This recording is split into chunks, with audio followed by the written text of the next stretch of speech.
குருடி சரணம். யூடியூப் நண்பர்கள் அனைவருக்கும் அடியேனின் அன்பான வணக்கங்கள். நான் உங்கள் குருமணிகண்டன் பேசுகிறேன், பொள்ளாச்சியிலிருந்து. திருக்கணித பஞ்சாங்கத்தின்படி வரக்கூடிய ஆடி மாதம் தனுசு ராசி என்பவர்களுக்கு என்ன மாதிரியான பலன்களை தர காத்திருக்கு அப்படிங்கிற விஷயத்தை இந்த பதிவில் பார்க்க போகிறோம். பாசிட்டிவ் நெகட்டிவ் ரெண்டுமே பார்த்துடலாம். நெகட்டிவ் ஏதாவது இருக்குது அப்படின்னா அதை எப்படி பாசிட்டிவாக மாற்றிக்கிறது, அதற்கான வழிபாட்டு முறைகள் என்ன, அதை எப்படி செய்யணும் அப்படிங்கிற எல்லா விதமான விவரங்களையும் விரிவாக தெளிவாக டீட்டெயில்டாக அந்த பதிவில் பார்த்துடலாம். முதல்ல இந்த மாத துவக்கத்தில் என்ன கிரகநிலைகள் தனுசு ராசிக்கு இருக்கு, மேலும் இந்த மாதத்தில் என்னென்ன கிரகங்கள் பயிற்சி ஆகுது, அந்த கிரக பயிற்சியால் ஏற்படக்கூடிய மாற்றங்கள் என்னென்ன, இதன் அடிப்படையில் தான் அந்த பதிவானது பதிவு செய்யப்படுது. ஸோ அப்படி பார்க்கும்போது இந்த மாத துவக்கத்தில் என்ன கிரகநிலைகள் தனுசு ராசிக்கு இருக்கு அப்படின்னு சொல்லி பார்த்துட்டிங்கன்னா, ராசிக்கு 3ஆம் இடத்துல ராகு பகவான், தைரிய வீரிய ஸ்தானத்தில் ராகு இருக்கிறது ஒரு அற்புதமான பிளேஸ்மெண்ட். நெகட்டிவாக சொல்றதுக்கு எதுவுமே இல்லை. ராசிக்கு 4ஆம் இடத்துல சனி பகவான், அர்த்தராஷ்டம சனி அப்படிங்கிற ஒரு அமைப்பில் இருக்குது. சனியினுடைய பார்வை ராசிக்கு இருக்கிறதுனால கொஞ்சம் சோம்பேறித்தனமும் கொஞ்சம் உடல் ரீதியான பாதிப்புகளும் எது செஞ்சாலும் சின்ன முட்டுக்கட்டைகளாகவும் இருக்கக்கூடிய ஒரு சூழ்நிலை. சனி கொஞ்சம் பாதிப்பு கொடுத்துட்டு தான் இருக்கிறார் தனுசு ராசியை பொறுத்தளவுக்கு. கண்டிப்பாக எல்லா தனுசு ராசிக்காரங்களும் இதை உணர்வீங்க. ராசிக்கு 6ஆம் இடத்துல ருணர் ரோக சத்ருஸ்தானத்தில் 5ஆம் அதிபதியான செவ்வாய் போய் அமர்ந்திருக்குது. செவ்வாய் 6ஆம் இடத்துல இருக்கிறதுனால பெரிய பாதிப்புகள் எதுவும் இல்லை. ராசிக்கு 7ஆம் இடத்துல புதன் பகவான் வக்ரம் பெற்று ஆட்சி பலத்தோடு அமர்ந்திருக்கார். 10 கூடையவர் 7ஆம் இடத்துல வக்ரம் பெற்று ஆட்சி பலத்தில் இருக்கிறார். ராசியை பார்க்கறது ஒரு நல்ல விஷயம்தான். என்னதான் அது பாதகாதிபதியாக இருந்தாலும் 10க்கு அதிபதி இல்லையா, அது ஒரு ஃபேவரான ஒரு அமைப்பு தான். ராசிக்கு 8ஆம் இடமான அஷ்டமஸ்தானத்தில் சூரியன் மற்றும் குருவினுடைய இணைவு. உங்களுடைய ராசிநாதன் அட்டமஸ்தானத்தில் உச்சம் பெற்று இருக்கிறார். நல்ல விஷயம். ராசிநாதன் பலமடைகிறதே ஒரு பாசிட்டிவான ஒரு சைன் தான். கூட 9 கூடியவரும் சேர்ந்து 8ல் மறைகிறார் இந்த மாதம். அதனால் ஏதாவது நெகட்டிவ் இருக்குமான்னு கேட்டால் பெரியதாக ஒரு பாதிப்புகள் எதுவும் இல்லை. என்ன ஏதுங்கிறது டீட்டெயில்டாக அந்த பதிவில் பார்க்கலாம். ஏன்னா 8ஆம் இடத்துல சூரியனும் குருவும் இணைவது சிவ ராஜயோகத்தை ஏற்படுத்தக்கூடிய ஒரு அற்புதமான அமைப்பு. உங்களுடைய ராசிநாதனும் உங்களுடைய பாக்கியாதிபதியும் இணைவதே மிகப்பெரிய நன்மை தான். அது எங்கே இருந்தாலும் சரி, நல்லவங்க எங்கே மீட் பண்ணி பேசிக்கிட்டாலும் நல்ல விஷயங்களை தான் பேசுவாங்க, கெட்டதை யோசிக்கவே மாட்டாங்க இல்லையா. அதுபோல் சுப கிரகங்கள், அதாவது உங்கள் ராசிக்கு சுப கிரகங்களான சூரியனும் குருவும் இணைவு வருவது எங்கனாலும் அது உங்களுக்கு நல்லது தான். அது எந்த மாற்றமும் இல்லை.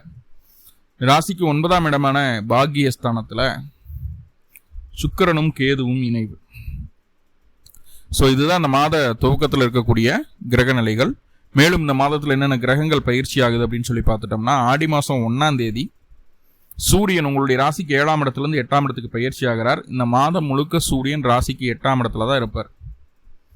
ஆடி மாதம் 7ஆம் தேதி புதன் 7ஆம் இடத்தில் அமர்ந்திருக்கக்கூடிய புதன் வக்ர நிவர்த்தி அடையுது. 7ஆம் இடம் பலம் அடையுது, வக்ர நிவர்த்தி அடையுது. ஒரு பாசிட்டிவ் சைன், ஒரு கிரீன் சிக்னல். ஆடி மாதம் 10ஆம் தேதி சனி பகவான் ராசிக்கு 4ஆம் இடத்தில் அர்த்தராஷ்டம சனியாக சில பாதிப்புகளை கொடுத்து கொண்டிருக்கக்கூடிய சனி பகவான் வக்ரம் அடைகிறார். அதுவும் தனுசுக்கு ஒரு ஃபேவரான ஒரு மூவ் தான். ஆடி மாதம் 16ஆம் தேதி சுக்கிரன் உங்களுடைய ராசிக்கு 6-11க்கு அதிபதி உங்களுடைய ராசிக்கு 9ஆம் இடத்துலேருந்து 10ஆம் இடத்துக்கு பயிற்சி ஆகுது. 10ஆம் இடத்துல சுக்கிரன் நீசம், 11ஆம் அதிபதி 10ல் நீசம் அடைகிறார். அதனால் ஏதாவது பாதிப்புகள் இருக்கா அப்படின்னா சின்ன சின்ன பாதிப்புகள் இருக்குது. சில விஷயங்களில் கொஞ்சம் கவனமாக இருக்கணும். நிறையா விஷயங்களில் சேஃபர் சைடும் இருக்குது. என்ன ஏதுங்கிறத பார்க்கலாம். ஆனால் சனி பார்வையில் தான் நீச்சம் அடையுது, முக்கியமான விஷயம் அது. ரைட். ஆடி மாதம் 17ஆம் தேதி செவ்வாய் உங்களுடைய ராசிக்கு 6ஆம் இடத்தில் இருக்கக்கூடிய கிரகம் 7ஆம் இடத்துக்கு பயிற்சி ஆகுது. 6ல் இருக்கும்போதே உங்கள் ராசியை பார்த்துட்டு இருக்குது செவ்வாய். இப்போ 7ஆம் இடத்துக்கு வந்தாச்சு. 7ஆம் இடத்துலேருந்து உங்கள் ராசியை பார்க்குறார். நல்ல விஷயம். நீசம் பெற்ற சுக்கிரனையும் அந்த செவ்வாய் பார்த்துரும். ஸோ அது நல்ல விஷயம். 5ஆம் அதிபதி 10ஆம் பாவத்தை பார்க்குறதும் ஒரு பாசிட்டிவான விஷயம்தான். அடுத்தது ஆடி 20ஆம் தேதி உங்களுடைய 7ஆம் அதிபதி புதன் 7ஆம் இடத்துலேருந்து 8ஆம் இடத்துக்கு பயிற்சி. கடகராசிக்குள்ளே புதன் வந்துடுறார். ஸோ இதுதான் அந்த மாத துவக்கத்தில் இருக்கக்கூடிய கிரக நிலைகளும் மேலும் இந்த மாதத்தில் நடக்கக்கூடிய கிரக பயிற்சிகளும். இதனால் என்னென்ன மாற்றங்கள் நடக்க போகுது அப்படிங்கிறத 1 by 1 பார்த்துடலாம். ஒவ்வொரு கிரகமாக நான் சொல்லிட்டு வருவேன். அந்த கிரகங்களுடைய தசாபுத்தி அந்தரம் உங்களுடைய சுய ஜாதகத்தில் நடந்துட்டு இருந்ததுன்னா கண்டிப்பாக நான் சொல்லக்கூடிய விஷயங்கள் கண்டிப்பாக உங்களுக்கு நடக்கும். தசாபுத்தி அந்தரம் இல்லாத பட்சத்தில் அப்போவும் அந்த பலன் நடக்கும். வாழ்க்கையில் மிக முக்கியமான பெரிய மாற்றங்களை, அதாவது நன்மையோ தீமையோ பெரிய அளவில் செஞ்சிடாது. அவ்வளோதான் மேட்டர். இப்போ சூரியன் அப்படின்னு சொல்லக்கூடிய கிரகம் உங்கள் ராசிக்கு பாக்கியாதிபதிங்க. தெய்வ அனுகூலத்தை கொடுக்கக்கூடிய கிரகம், வளர்ச்சியை கொடுக்கக்கூடிய கிரகம், வெற்றியை கொடுக்கக்கூடிய கிரகம், ஜெயத்தை கொடுக்கக்கூடிய கிரகம், பெயர் புகழ் அந்தஸ்து கௌரவத்தை கொடுக்கக்கூடிய கிரகமாக சூரியன் இருக்கிறார். அவர் இது நாள் வரைக்கும் 7ஆம் இடத்துல இருந்தார். இப்போ 8ஆம் இடத்துக்கு வந்தாச்சு. 8ஆம் இடத்துல மறைஞ்சு போயிடுச்சு. ஆனால் உச்சம் பெற்ற குருவோடு இணைவு. இது என்ன செய்ய காத்திருக்கு அப்படின்னு சொல்லி பார்த்துட்டோம்னா, சிம்பிளாக சூரியன் 9ஆம் அதிபதியாக 8ல் இருக்கும்போது தந்தைக்கு உடல்நல தொந்தரவுகளை கொடுக்கணும். கண்டிப்பாக கொடுக்கும். அவர்களுக்கு சற்று மருத்துவ செலவில் கொடுக்கணும். இல்லை தந்தை இருக்கிற இடத்த விட்டு கொஞ்சம் தொலை தூரங்களை பயணிச்சுட்டு வருவார். கோயில் குளங்களுக்கு போயிட்டு வர்ற மாதிரி இருக்கும். கொஞ்சம் தந்தையை விட்டு பிரிஞ்சிருக்கிற மாதிரியான ஒரு சூழ்நிலைகளை கொடுக்கும். அவ்வளோதான். 2வது, உங்களுடைய மேலதிகாரிகள், உங்களுக்கு ஆதிக்கம் செலுத்தி கொண்டிருக்கக்கூடிய மேலதிகாரிகள், உங்களை கஷ்டப்படுத்தி இருக்கக்கூடிய மேலதிகாரிகள், அவர்களுடைய தொந்தரவுலேருந்து கொஞ்சம் விலகி இருப்பீங்க. அவர்களுடைய பிரச்சனையை அவர்கள் பார்த்துக்கிறதுக்கே நேரம் சரியாக போயிடும். அதுக்கப்புறம் எங்கே போய் உங்களை டிஸ்டர்ப் பண்ணுறது அப்படின்ற மாதிரியான ஒரு கதைக்குள்ளே வந்துடுவீங்க. ஸோ அப்போது மேலதிகாரிகள் தொந்தரவு நீங்கிடுது. 2வது, ரொம்ப அலைஞ்சு தெரிஞ்சு வேலை செஞ்சுட்டு இருக்கக்கூடிய தனுசு ராசி அன்பர்கள் இந்த காலகட்டம் உட்கார்ந்த கடையில் வேலை செய்ய போகிறீங்க. இப்போ அலைச்சல் மிச்சமாகுது. பொறுப்புகள் ரொம்ப அதிகமாக கொடுத்து உங்களை ஒர்க்லோட கொடுத்து போட்டு உங்களை சக்கையாக புழிஞ்சிட்டு இருந்தாங்க இதுக்கு முன்னாடி. இப்போது அந்த பொறுப்புகள்லேருந்து கொஞ்சம் பிரேக் கிடைக்கிது. உங்களுக்கு கொஞ்சம் நிம்மதியாக ரிலாக்ஸ்டாக உட்காந்து பெருமூச்சு விடுற மாதிரியான ஒரு சூழ்நிலைகளை அந்த சூரியன் கொடுத்துருவார். அதே நேரத்தில் உங்களுக்கு உடல் ரீதியாக இருந்து வந்த பிரச்சனை, ஹெல்த் ரிலேட்டடாக என்ன பிரச்சனை இருக்குன்னு பார்க்கணும். சரிங்களா? பார்த்து நிறைய பக்கம் டாக்டர்ஸை பார்த்து டயக்னோஸ் பண்ணி ஒன்றுமே உங்களுக்கு தெளிவாக முடிவு எடுக்க முடியல, இதுதான் பிரச்சனைன்னு டாக்டர்னால சொல்ல முடியாமல் இருக்கின்ற எம்ஆர்ஐ ஸ்கேன் வரைக்கும் போயிட்டு ஒன்றும் இல்லைன்னு வந்தவங்களாம் நிறைய பேர். ஏன்னா 4ஆம் இடத்துல சனி இருக்குது சுகஸ்தானத்தில். அப்போது அந்த பிரச்சனை நீங்குது. ஆக்சுவலாக அவங்க உடம்புல என்ன பிரச்சனை, இதனால தான் உங்களுக்கு இந்த பாதிப்புகளாக வருது அப்படின்னு சொல்லி போட்டு அதுக்கான சரியான மருத்துவ முறைகளும் சரியான மருந்துகளும் கிடைக்கக்கூடிய ஒரு காலமாக இது காட்டுது. அது ஒரு நல்ல விஷயம். வயது முதிர்ந்த நபர்களுக்கு ஆயுள் சம்பந்தமான பயம், ராசி அதிபதி 8ல் போய் உட்காந்து உச்சமானாலும் ஆயுள் பயம் இருக்கும். அதை பற்றி நினச்சிட்டு இருப்பீங்க. வயது அதிகமாக இருக்கக்கூடிய நபர்களோ சிறு வயதில் இருக்கக்கூடிய நபர்களோ நம்மளுக்கு அது வந்துருச்சு இது வந்துச்சோட கொஞ்சம் பயம் இருக்கும். ஸோ அந்த மாதிரி அன்வான்டான பயத்திலிருந்து உங்களுக்கு விடுதலை. இப்போ ஆயுள் பலம் அதிகம் அப்படிங்கிறத நீங்கள் உணருவீங்க. தேவையில்லாத பயத்திலிருந்து வெளியில் வந்துடுவீங்க. அடுத்ததா, ஒரு வம்பு வழக்கு பிரச்சனை, கோர்ட்டு கேஸு தொந்தரவுகள் இருந்துட்டு இருக்குது தனுசு ராசிக்கு இருக்குதுன்னு வைங்க. எங்கேயோ நம்மளை சிக்க வச்சிருக்காங்க அப்படிங்கிறது மட்டும் தெரியுது, ஆனால் எங்கன்னு தெரியல. அந்த மாதிரியான சூழ்நிலைகள் இருக்கும்போது கரெக்டாக இங்கே தான் அந்த பிரச்சனை, நம்மளுக்கு இதை சரி பண்ணிட்டா இந்த கேஸ்லேருந்து அழகாக வெளியில் வந்துடலாம் அப்படிங்கிறத சரியாக புரிஞ்சிக்கக்கூடிய ஒரு சூழலை இந்த சூரியன் ஏற்படுத்தி தருவார். அதாவது உங்களுடைய அறிவு, உங்களுடைய திறமையை சரியாக பயன்படுத்த முடியாத சூழ்நிலைகள் இருந்தது. இப்போ அதை சரியாக பயன்படுத்தி இங்கே தான் நம்மளை சிக்க வச்சுருக்காங்க, இங்கே தான் நம்ம சிக்கியிருக்கோம், யார் அதை பண்ணது, அது மறைமுக எதிரி யார், துரோகி யார் அப்படிங்கிறத தெளிவாக கண்டுபிடிச்சு அந்த பிரச்சனையிலிருந்து வெளியில் வர்றதுக்கு உண்டான வழியும் கண்டுபிடிச்சு அதுலேருந்து வெளியே வர்றதுக்கு உண்டான செயலையும் செஞ்சு வெளியும் வர்றதுக்கு உண்டான ஒரு சூழ்நிலையை அது ஏற்படுத்தி தரும். ரைட். அடுத்ததா ரொம்ப முக்கியமான விஷயம், ஏன்னா 4 குடையரோட சூரியன் சேர்ந்திருக்கிறார் அப்படிங்கும்போது குழந்தை பேருக்காக முயற்சி எடுத்துட்டு இருக்கிறீங்க தனுசு ராசி என்பர்கள் நீங்கள் இருக்கீங்க அப்படின்னா குழந்தைக்கான முயற்சிகளில் கொஞ்சம் தோய்வு நிலை ஏற்படும். மருத்துவம் கை கொடுக்காம போகிறதுக்கு வாய்ப்புகள் இருக்குது. அப்போ இந்த காலகட்டம் நல்லா புரிஞ்சுக்குங்க. ஐவிஎஃப் பண்ணுறேன் அந்த மாதிரி மருத்துவ ஹாஸ்பிட்டலில் போய் ட்ரீட்மெண்ட் எடுக்க போகிறேன், அந்த மாதிரி ஏதாவது ஸ்டார்ட் பண்ணுறதா இருந்தாலும் இந்த மாதிரி ஐவிஎஃப் கருத்தரிக்கிறதுக்கான ஒரு முயற்சிகள் இருந்தாலும் இந்த மாதம் அதை செய்யாமல் இருக்கிறது நல்லது. செஞ்சுட்டோம் அப்படின்னா கண்டிப்பாக அது விரயத்தை தான் கொடுக்குமே தவிர நன்மையை கொடுத்துடாது அப்படிங்கிறது தெளிவாக புரிஞ்சுக்கணும். ரைட்.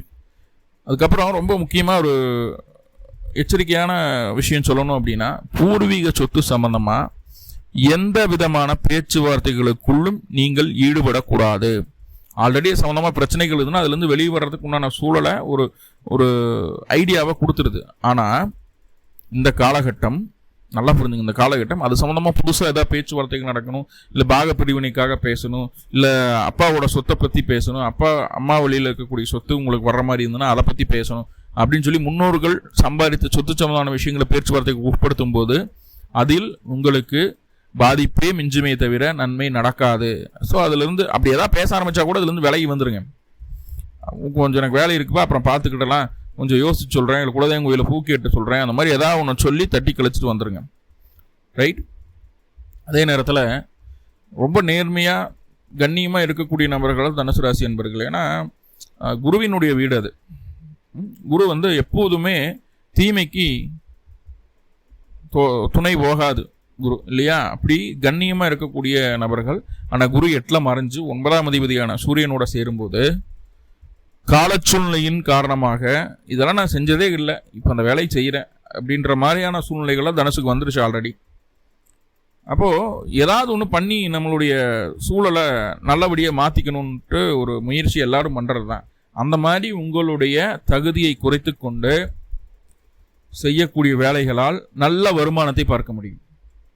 வெள்ளச்சட்டை ஓட்டு போய் ஆட்டோ ஓட்டுறதா அப்படின்னு நினச்சா கிடைக்கிற வருமானமும் இல்லாமல் போயிடுது. என்னானாலும் பரவாயில்ல, செஞ்சு நம்மளுடைய சூழ்நிலையை நல்லபடியாக மாற்றிக்கணும். உழைச்சி தானே சம்பாதிக்கிறோம். யார் என்னமோ நினச்சிட்டு போகிறாங்க. கௌரவம் போனால் போயிட்டு போகுது, பெருமை போனால் போயிட்டு போகுது. நல்லபடியாக 4 பேருக்கு முன்னாடி வாழணும்னா இப்போ கஷ்டப்பட்டால் தப்பில்லை அப்படின்னு சொல்லி போட்டு உட்காந்து அந்த வேலையை செய்தீங்க அப்படின்னா கண்டிப்பாக அது 2 மடங்கு வருமானத்தை தந்து விடுகிறது. அப்போது அட்டமஸ்தானத்தில் சூரியனும் குருவும் மறையும் போது நம்ம இங்கே புரிஞ்சுக்க வேண்டிய விஷயம் என்னென்னா, உங்களுடைய தேவையில்லாத ஈகோ, அகந்தை, கௌரவம் இதெல்லாம் பார்த்துட்டு கிடைக்கிற வாய்ப்பை மிஸ் பண்ணிட்டு இருக்கிறீங்க. அதையெல்லாம் தூக்கி சட்டை மாதிரி கழட்டி வச்சு போட்டு வாய்ப்பை கிராப் பண்ணி அடுத்த லெவலுக்கு போகிறதுக்கு பாருங்கள். ஆட்டோமேட்டிக்காக முன்னாடி இருந்த சூழ்நிலையை விட 4 மடங்கு முன்னேற்றம் அடையக்கூடிய ஒரு காலத்துக்கான ஒரு விதை இந்த மாதம் உங்களுக்கு சரியாக பயன்படுத்துனீங்கன்னா வரக்கூடிய நாட்களில் உங்களுக்கு அடிக்கடி அப்படியே டெவலப்மெண்ட் ஆகிடும். ரைட். 8ஆம் இடத்தில் சூரியன் மறைந்திருக்கும் போது வாழ்க்கை துணைக்கு உடல் ரீதியான தொந்தரவுகள் வந்து தீரும். முக்கியமாக உங்களுக்கு காது, மூக்கு, தொண்டை, பேச்சு சம்மந்தமான விஷயங்களில், கண்ணு சம்மந்தமான விஷயங்களில் பாதிப்புகள் வருவதற்கு வாய்ப்புகள் அதிகம் உண்டு அப்படிங்கிற சொல்லுது. இப்போ அவங்களோட உடல் ஆரோக்கியத்தில் கொஞ்சம் கவனம் வேணும் அப்படிங்கிறத தனிச்சு எங்கேயும் விட வேண்டாம் அப்படிங்கிறத புரிஞ்சுக்குங்க. அதே போல் எத்தனையோ விஷயங்களை செய்துட்டோம், எல்லாமே நம்மளுக்கு யோகத்தை தரக்கூடிய விஷயங்களாகவே நினச்சி பிளான் பண்ணி செஞ்சோம், ஒன்றுமே நம்மளுக்கு ஃபேவராக இல்லை அப்படின்னு நினச்சிட்டு சரி கடைசியாக அந்த முயற்சி செய்து பார்க்கலாம் அப்படின்னு சொல்லி போட்டு சில விஷயங்களை மட்டும் சின்னதாக சேஞ்ச் பண்ணி செய்வீங்க. வேலையிலையோ, தொழிலையோ, வீட்டிலையோ, எதுனாலும் சரி செய்வீங்க.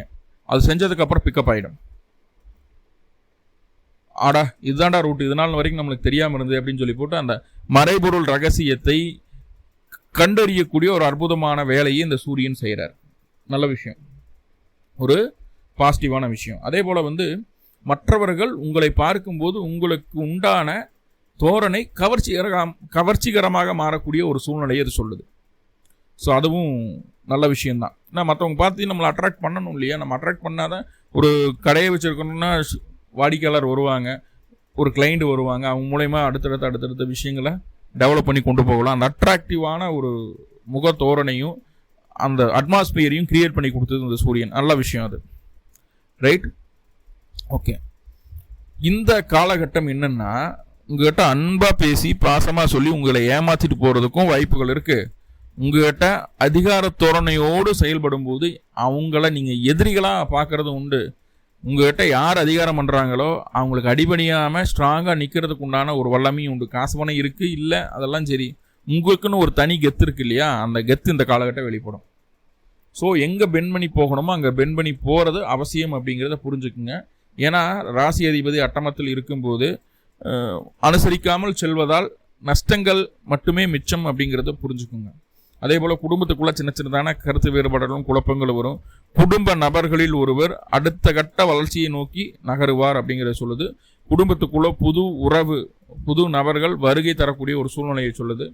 3 பேர் 4 பேர் இருக்கிறீங்கன்னா உங்கள் பையனுக்கோ பொண்ணுக்கோ கல்யாணம் ஆகாமல் இருக்குது, இல்லை உங்களுக்கே திருமணம் ஆகாமல் இருக்குது அப்படின்னா திருமணமாகிறதுக்குண்டான ஒரு சூழ்நிலையை சொல்லுது. அதுக்கான பேச்சுவார்த்தைகள் நல்ல முடிவை எட்டக்கூடிய ஒரு சூழ்நிலையை சொல்லுது. ஸோ அது ஒரு பாசிட்டிவான செயல் தான். முக்கியமாக பெண்களுக்கு மாங்கல்ய யோகம் ஏற்படக்கூடிய ஒரு அம்சமாக காட்டுகிறது. அதே போல் கொடுக்கல் வாங்கலில் ரொம்ப கவனமாக இருக்கணும். உங்களுடைய காசு பணம் பொருள் ஒருத்தர்கிட்ட கொடுக்குறீங்கன்னா திரும்பி வர்றதுக்கு வாய்ப்புகள் குறைவு. கொடுக்கல் வாங்கல் தனுசு ராசிக்கு இயல்பாகவே நல்லா வரும், பிஸ்னஸ் நல்லா இருக்கும். அது சீட்டு போடுறது இந்த மாதிரி விஷயங்கள் எல்லாம் இயல்பாகவே தனுசு ராசிக்காரங்களுக்கு இருக்கும். ஆனால் இந்த காலகட்டம் கொடுக்கல் வாங்கல் இருந்தது அப்படின்னா கொடுத்ததாகவே இருக்கும், திரும்பி வராது. ஒருவேளை ஒரு 2 வீலரோ 4 வீலர் ரோஸ் கொடுத்தீங்கன்னா கூட திருடு போகிறதுக்கு வாய்ப்பு இருக்குது, நம்ம கையை விட்டு போகிறதுக்கு வாய்ப்புகள் இருக்குது, இல்லை அதில் இருக்கக்கூடிய முக்கியமான ஒரு விஷயம் இல்லாமல் போகிறதுக்கு வாய்ப்பு இருக்குது. ஏதோ ஒன்று நஷ்டம் ஏற்படுவதை சொல்கிறது. உங்ககிட்ட இருக்கிறது நீங்களா வச்சு பாதுகாப்பாக பார்த்துக்க வேண்டியது உங்கள் திறமை அது. ரைட். அதே போல் நீங்கள் கஷ்டப்பட்டு கொஞ்சம் கொஞ்சமாக ஒவ்வொரு விஷயமா சேர்த்தி பக்காவாக இந்த அடுத்த காலத்துக்கு வேணும் அப்படின்னு சொல்லி சேமித்து வச்சுக்கக்கூடிய காசு பண விஷயங்களை உங்களுடைய வாழ்க்கை துணை அதை பற்றி யோசிக்காமல், உங்கள் கஷ்ட நஷ்டங்களை யோசிக்காமல், உங்களுடைய வாழ்க்கை துணை அவருடைய இஷ்டத்திற்கு உங்களுடைய சேமிப்பை செலவு செய்யக்கூடிய ஒரு சூழ்நிலை உண்டாகிறது. வீட்டுக்காரர் இவ்வளோ கஷ்டப்பட்டு சம்பாரிச்சிருக்கிறாரு அப்படிங்கிற எண்ணம் இருக்காது. ஆடி நோம்பிக்கு நான் அதை வாங்கணும், இதை வாங்கணும், அதை பண்ணணும், இதை பண்ணணும் அப்படின்னு சொல்லி பெரிய லிஸ்ட்டாக போட்டு செலவு எழுத்து வச்சுருவாங்க. ஸோ நம்ம கஷ்ட நஷ்டம் புரியாமல் உங்களுடைய வாழ்க்கை துணை நடந்துக்குது அப்படிங்கிறது சொல்லுது. கொஞ்சம் அதை அனுசரித்து முன்னாடியே ப்ரீ பிளான் பண்ணி அதுலேருந்து எஸ்கேப் ஆகிறதுக்கு வழி என்னமோ பார்த்துக்கிடுங்க. ரைட். அதே போல் குடும்ப வாழ்க்கை அப்படிங்கிறது நல்லா சுபிட்சமாக தான் இருக்கும். குடும்பத்தில் ஒரு நபர் நல்லது நடக்கும்போது கண்டிப்பாக குடும்பம் வளர்ச்சி பாதையை நோக்கி போகுது. அது நல்லா இருக்குது. தேவையில்லாத வாக்குவாதம் இருக்கக்கூடாது, கோபதாபத்தோட பேச்சுவார்த்தைகள் இருக்கக்கூடாது. அப்படி பேசணும்னா கண்டிப்பாக நம்மளுக்கு எகென்ஸ்டாக அது மாறிடும். அதே போல் அரசாங்கம், அரசியல், அரசு வேலைக்காக முயற்சி செய்துட்டு இருக்கக்கூடிய தனுசு ராசி அன்பர்களாக இருந்தீங்கன்னா இந்த காலகட்டம் தைரியமாக அதுக்கு முயற்சி பண்ணலாம். என்ன சார் சூரியன் அட்டமத்தில் போய் உட்காந்துருச்சு நீங்கள் அதுக்கெல்லாம் முயற்சி பண்ணலான்றீங்க அப்படின்னா கட்டாயமாக முயற்சி பண்ணலாம். அதனால ஒரு பாதிப்பும் உங்களுக்கு வரப்போகிறது கிடையாது. அதில் சக்ஸஸ் மட்டும்தான் இருக்கும். தைரியமாக போங்க. கவர்மெண்ட் ஆஃபீஸில் பார்க்கணும், பிடிக்கணும், அதுக்கான முயற்சி எதுனாலும் சரி தைரியமாக பண்ணுங்கள். கவர்மெண்ட் ரிலேட்டான ஒர்க்கு உங்களுக்கு 100% நல்லபடியாக நடந்துடும். ஓகே.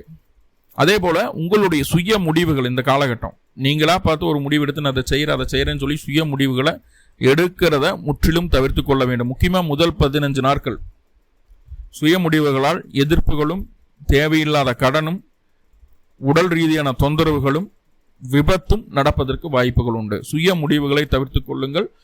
உங்களிடம் உங்களுக்காக இருக்கக்கூடிய நபர்கள் சொல்லக்கூடிய அட்வைஸை தெளிவாக கேட்டு அதன்படி பண்ணுங்க. முதல் 15 நாள் கவனமா இருங்க. சுய முடிவுகள் வேண்டாம். ஸோ இதுதான் சூரியன் உங்களுக்கு தரக்கூடிய பலனாக இருக்குது. ஒருவேளை உங்களுடைய சுய ஜாதகத்தில் சூரிய தசாபுத்தி அந்தரம் நடந்துட்டு இருந்தது அப்படின்னா எதிர்பாராத பொருளாதார முன்னேற்றத்தை அடைவீர்கள். எப்படின்னா அது லாட்டரி தான் உலகணுன்ட்டு இல்லை. உங்களுடைய வேலை செஞ்சுட்டு இருக்கிறீங்க, தொழில் பண்ணிட்டு இருக்கீங்க, திடீர்னு ஒரு பெரிய ஆஃபர் கிடைக்குது. அது இன்னும் 2-3 மாதத்துக்கு உங்களுடைய வேலையை கண்டினியூ பண்ணுற மாதிரியான ஒரு சூழ்நிலை இருக்குது. அதன் மூலமாக நல்ல வருமானத்தை பார்க்கக்கூடிய அமைப்பாக இருக்கும். 1 வருஷம் சம்பாதிக்கிற காசை 3 மாதத்தில் சம்பாதிச்சிடலாம். அந்த மாதிரியான ஒரு சூழ்நிலை இந்த சூரியன் உங்களுக்கு ஏற்படுத்தி தருவார். சூரிய தசாபுத்தி அந்தரமோ கிருத்திகை, உத்திரம், உத்திராடத்தில் ஏதாவது கிரகன்னு தசாபுத்தி நடத்திட்டு இருந்ததுன்னா கண்டிப்பாக அது கிடைக்கிறதுக்கு வாய்ப்புகள் உண்டு. அடுத்ததான் ரொம்ப முக்கியமான கிரக பயிற்சி சுக்கிரன். உங்களுடைய ராசிக்கு அவர் 6ஆம் அதிபதிங்க. 6 குடியர் போய் 10ல் உட்காந்துருக்கார். நீசமாகுது. இருந்தாலும் 6 குடியர் 10ல் எப்போ பயிற்சி ஆகுதுன்னு பார்த்துட்டிங்கன்னா ஆடி மாதம் 16ஆம் தேதி அந்த சுக்கிரனுடைய பயிற்சி இருக்குது. இப்போ 10ல் இருக்கிறார் அப்படிங்கும்போது உங்களுக்கு பெரிய நெகட்டிவ் எதாவது செஞ்சிருவாரா? ஏன்னா நீசமாக போய் உட்காந்துருச்சு இல்லையா? 6ஆம் அதிபதி 11ஆம் அதிபதி போய் நீசமாயிட்டு அப்படிங்கும்போது லாபத்தை குறைச்சிருமா? லாபம் கிடைக்காம போயிருமா? எல்லாமே தொட்டதெல்லாம் நஷ்டமாகுமா அப்படின்னு கேட்டால் அப்படியெல்லாம் ஒன்றும் நடக்காது. பார்ட்னர்ஷிப் போட்டு பிஸ்னஸ் பண்ணுறீங்க, அவர்களால் பார்ட்னர்ஷிப் போட்டு பிஸ்னஸ் பண்ணக்கூடிய நபர்களுக்கு இந்த காலகட்டம் சூப்பரான ஜாக்பாட். நீங்கள் எதுவுமே செய்யலைனாலும் உங்கள் பார்ட்னர் உங்களுக்காக வேலை செஞ்சு அவரோட உழைப்பையும் சேர்த்தி அதில் கிடைக்கக்கூடிய லாபத்தை நீங்களும் அனுபவிப்பீங்க. ரைட். 10ல் போய் சுக்கிரன் உட்கார்ந்தாச்சு, 6 குடியரை நீசமாகி உட்காந்துருச்சு அப்படின்னா அத்தனைக்கும் ஆசைப்படுங்கிற ஒரு வார்த்தை இருக்கு இல்லையா? ஆனால் நம்ம அத்தனைக்கும் ஆசைப்படுவோமா இந்த காலகட்டம் அப்படின்னு சொல்லி பார்த்துட்டிங்கன்னா கண்டிப்பாக ஆசைப்படுவோம். ஆனால் அது வளர்ச்சிக்கான ஆசைகளாக இருக்காது, உங்களுடைய முன்னேற்றத்துக்கான ஆசைகளாக இருக்காது. அதுதான் இங்கே ட்விஸ்ட்டு. எது ஆகாது போகாதோ, எது தேவையில்லையோ லைஃபுக்கு, எது உங்கள் முன்னேற்றத்தை தடை செய்யுதோ, எது உங்களை சுபபோக வாழ்க்கையில் வச்சுட்டு வளர்ச்சியை தடை செய்யக்கூடிய அமைப்பாக இருக்கோ அதன் மீது தான் ஆசைப்படுவோம். நல்லா இருக்கணும், பிடிக்கணும், வளரணும், டெவலப் ஆகணும், நம்மளும் நல்லா இருக்கணும், நம்மளை சுற்றி இருக்கணும், நல்லா இருக்கணும் அப்படின்னு நினச்சி எந்த விதமான ஆசைகளும் மனதிற்குள் உருவாகாது. அப்போ தேவையற்ற ஆசைகளை குறைப்பது நல்லது.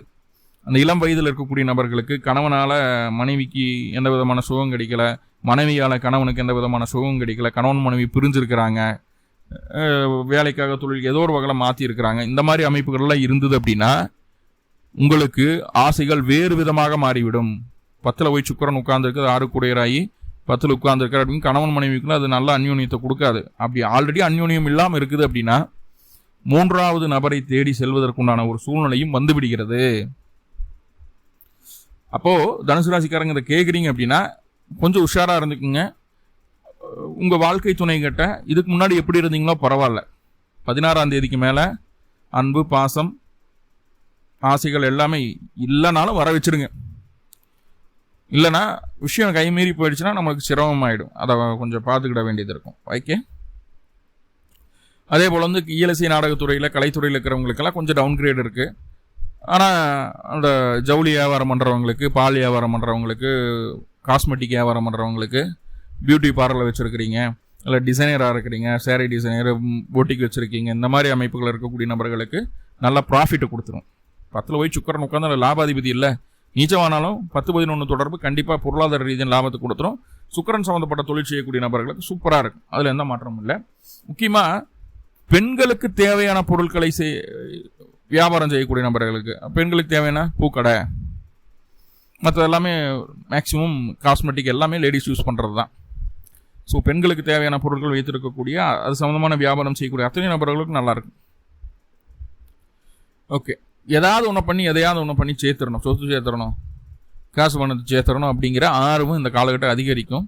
ஆனால் அது தவறான வழியில் போயிடக்கூடாது, சிற்றின்பமாக போயிடக்கூடாது, பேரின்பமாக இருக்கணும். ரைட்டா? சின்னதாக ஒரு வீடு வாங்குறதுக்கு பொதுவாக ஒரு பெரிய ஒரு 5 சென்ட்லையாவது வீடு வேணும், 2 காரை நிப்பாட்டுற மாதிரியாவது பார்க்கிங் வேணும். அப்படி யோசிங்க. இருக்கிறதுக்கு வீடு போதும், வாடகைக்கு நல்ல வீடாக கிடைச்சா போதும்னு நினச்சிங்கன்னா முடிஞ்சு போச்சு. அப்போ உங்களுடைய ஆசைகளினுடைய அளவு அதிகமாக இருக்கணும், நீண்ட கால ஆசையாக இருக்கணும். அது சீக்கிரமாக அதை அச்சீவ் பண்ணுறதுக்குண்டான ஒரு சூழலை இந்த சுக்கரன், நீச்ச சுக்கரன் தருவார். அதில் எந்த மாற்றமும் இல்லை. ஓகே. வேற என்னவெல்லாம் சுக்கிரன் செய்ய போறாரு அப்படின்னா, வேலையில இதுவரைக்கும் இருந்த பிரச்சனைகளை சரி செஞ்சிருவார். முக்கியமா பெண்களால நிறைய பிரச்சனைகள் தனுசு ராசிக்கு இருந்தது. அந்த பெண்களால் ஏற்படக்கூடிய பிரச்சனைகள் எல்லாத்தையுமே சுக்கிரன் வாஷ் அவுட் பண்ணிடுவார். அதில் எந்த மாற்றமும் இல்லை. ரைட்? பெண்களால் ஆதாயம் உண்டாகுது, பிரச்சனை நீங்கி ஆதாயம் உண்டாகுது, நல்ல விஷயம். கணவன் மனைவி உறவுல மட்டும் சுக்கிரன் கண்டிப்பாக பூந்து விளையாடுவார், கவனமாக இருங்க. ரைட். அடுத்ததாக செவ்வாய் உங்களுடைய ராசிக்கு 5 கூடையவர் 7ஆம் இடத்துக்கு போகிறாரு. திருமணமாகாத காதலித்து கொண்டிருக்கக்கூடிய நபர்களுக்கு திருமண பாக்கியம் உண்டாகும், கண்டிப்பாக உண்டாகும். லவ் மேரேஜ் நடக்கிறதுக்கு வாய்ப்புகள் இருக்குது. இல்லை மனசுக்கு பிடிச்ச மாதிரியான வரன் அமையும். எங்கெங்கேயோ தொலாவி எங்கெங்கேயோ போய் ஒன்றும் கிடைக்கல சாமி அப்படின்னு இருக்கிறவங்களுக்கு கூட கிடைச்சிடும். என்ன கொஞ்சம் வரன் கொஞ்சம் தொலையாக இருந்து வரும், டிஸ்டன்ஸ் அதிகமாக இருக்கும். ஒரு 200-250 கிலோமீட்டருக்கு வெளியிலேருந்து வருவாங்க. ஸோ அதை மட்டும் பார்த்துக்கிற மாதிரி இருக்கும். அதே போல் உங்களுடைய சமூகத்திலேயே கொஞ்சம் உள்ள ஒரே சமூகமாக இல்லாமல் அந்த பிரிவிலேயே இருக்கிற மாதிரியான வரன்கள் வர்றதுக்கு வாய்ப்புகள் உண்டு. 2வது, இந்த காலகட்டம் ஆடி மாதம் 17க்கு மேலே கோபம் அதிகமாகிடும், அவசரம் அதிகமாகிடும், ஸ்பீடு அதிகமாகிடும். சுறுசுறுப்பு அப்படிங்கிறது கொஞ்சம் இல்லாமல் இருந்தது. சனியினுடைய பார்வையில் ராசி இருந்தங்காட்டி கொஞ்சம் சுறுசுறுப்பு இல்லாமல் இருந்தது. சுறுசுறுப்பு கிடைச்சிரும். கோபம் அதிகமாக இருக்கும், ஆக்ரோஷம் வரும், விதண்டாவாதமாக பேசுவோம், அடுத்தவங்க பேசுகிறத காது கொடுத்து கேட்க மாட்டோம், நம்ம சொல்கிறத எல்லாரும் கேட்கணும்னு நினைப்போம். ஸோ இந்த மாதிரியான ஒரு நெகட்டிவான கேரக்டர் உங்கள்கிட்ட இருந்து வெளிப்படும். ஸோ அதை மட்டும் கொஞ்சம் சரி செய்துக்கிட்டிங்கன்னா போதுமானது. சரிங்களா? போதுமானது. வண்டி வாகனத்தில் அவசரம் வேண்டாம். ஏன்னா சனியும் பார்க்குது, செவ்வாயும் பார்க்குதுங்கும் போது விபத்து வர்றதுக்கு வாய்ப்புகள் உண்டு. அவசரப்பட்டீங்கன்னா வாகனத்தை இயக்கும்போது கவனம் வேணும். முக்கியமாக நீண்ட தூர பயணங்கள் போகும்போது தனியாளாக போகாதீங்க, 2 பேராக போகாதீங்க, ஒரு 4-5 பேராக போயிட்டு வர்றது நல்லது. லோக்கலில் எப்பவும் ரெகுலராக வேலைக்கு போகிற வர்றேன் பிடிக்கிறேன்னா அவசரப்படாமல் வண்டி ஓட்டுங்க, போதுமானது. வாழ்க்கை துணையின் மூலமாக சின்ன செலவுகள் நீங்கும். அதை ஆல்ரெடி சொல்லியிருக்கேன். வேலை இல்லாமல் இருக்கக்கூடிய வாழ்க்கை துணை, வேலைக்கு போகணும்னு முடிவெடுத்து அதுக்கான முயற்சிகள் எடுத்துருக்கக்கூடிய வாழ்க்கை துணைக்கு ஆடி மாதம் 17ஆம் தேதிக்கு மேலே நல்ல வேலை வாய்ப்பு கிடைக்கும். செட்டில் ஆகிற மாதிரியான ஒரு வேலை வாய்ப்பு கிடைக்கும். இது வரைக்கும் உங்கள் வாழ்க்கை துணைக்கு இருந்த எல்லா தடைகளும் நீங்குவதற்குண்டான ஒரு நல்ல சூழலை, நல்ல வெளிச்சமான ஒரு பாதை தெரியக்கூடிய ஒரு சூழலாக காட்டுது. ஸோ அது நல்ல விஷயம். அடுத்த புதன் முதல் 20 நாட்களுக்கு 7ஆம் இடத்துல தான் இருக்கிறாரு. கண்டிப்பாக வாடிக்கையாளர் நண்பர்கள் எல்லாமே நல்லபடியாக இருக்கும். அதில் எந்த பிரச்சனை இல்லாமல் ஸ்மூத்தாக போகுது. 20ஆம் தேதிக்கு மேலே உங்களுடைய வாழ்க்கை துணை அவர்களுடைய தொழிலுக்கும் அவர்களுடைய குடும்பத்திற்கும் அதிக முக்கியத்துவம் கொடுப்பார்கள். நீங்கள் என்னதான் அவங்களுக்கு நான் பார்த்து பண்ணாலும் உங்களுக்கு எகென்ஸ்டாக அவங்க செயல்பட போகிறாங்க. அவங்க குடும்பத்தை பார்த்துக்குவாங்க, அவங்க தொழிலை பார்த்துக்குவாங்க, அவங்களுடைய ஆரோக்கியத்தை பார்த்துக்குவாங்க. அவங்க கொஞ்சம் சுயநலமாக நடந்துக்கிறாங்க 20ஆம் தேதிக்கு மேலே. ஸோ அதையெல்லாம் இந்த காதில் வாங்கி அந்த காதில் விட்டு கண்டுங்காணாமல் இருந்துட்டிங்கன்னா பிரச்சனை இல்லாமல் போகும். ஏன்னா வாழ்க்கை துணைகிட்ட பாசத்தையும் அன்பையும் செலுத்த வேண்டிய காலகட்டம் அப்படிங்கிறத மறந்துடாமல் இருந்தீங்கன்னா போதும். ஸோ கொஞ்சம் நெகட்டிவ் இருக்கு இல்லையா, சரி செய்யறதுக்கு ஏதாவது வழிபாடு இருக்கான்னு கேட்டால் கட்டாயமாக உண்டு. வீட்டு பக்கத்தில் இருக்கிற முருகன் ஆலயங்களுக்கு போங்க. முருகப்பெருமானுக்கு 2 நல்லெண்ணெய் தீபம் போட்டு வழிபாடு செய்துட்டு வாங்க. இருக்கக்கூடிய எல்லா பிரச்சனைகளுக்கும் தீர்வு முருக வழிபாடு மட்டும்தான். மேலும் தனுசு ராசி என்பவர்களுக்கு அனைத்துமே நன்மையாக நடக்கணும்னு சொல்லி எல்லாம் பல பரம்பொருளை பிரார்த்தனை பண்ணிட்டு இந்த பதிவை முடிச்சுக்கிறேன். நன்றி நண்பர்களே, நன்றி. வாழ்வளமுடன். திருச்சிற்றம்பலம்.